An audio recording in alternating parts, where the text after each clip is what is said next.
ស៊ីម៉ាបង្ហាញលក្ខណៈបច្ចេកទេសរវាងក្របបែកដែលទម្លាក់ពីយន្តហោះក្នុងសង្គ្រាមថ្មីនេះជាមួយក្របបែកទម្លាក់ពីយន្តហោះក្នុងសង្គ្រាមសម័យសង្គ្រាមអតីតកាលឯកឧត្តមហេរតនាអគ្គនាយករដ្ឋមន្ត្រីស៊ីម៉ា CMAC បានឲ្យដឹងនារុស្ស៊ីថ្ងៃទី29ខែកញ្ញានេះកន្លងមកមានអ្នកស្នើសុំឯកឧត្តមឲ្យជួយបកស្រាយដោយចោទជាសំណួរថាធ្វើយ៉ាងម៉េចបានដឹងថាក្របបែកទម្លាក់ពីយន្តហោះឬក្របបែកផ្លោងពីសម័យសង្គ្រាមមុននិងក្របបែកទម្លាក់ពីយន្តហោះ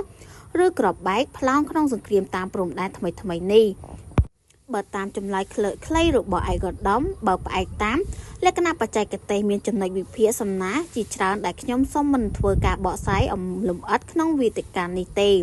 និងសូមលើកយកចំណុចសង្ខេបខ្លីមកបញ្ជាក់ជូនជ្រាបថា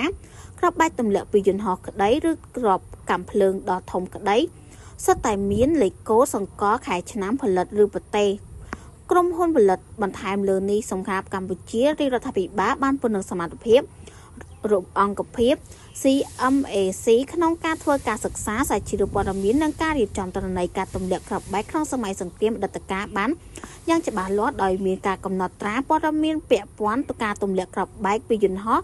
ដូចជាការបរិច្ឆេទប្រភេទយន្តហោះនិងចំណុចទីតាំងនៃការទម្លាក់ក្របបែកទាំងពីរនេះផងដែរ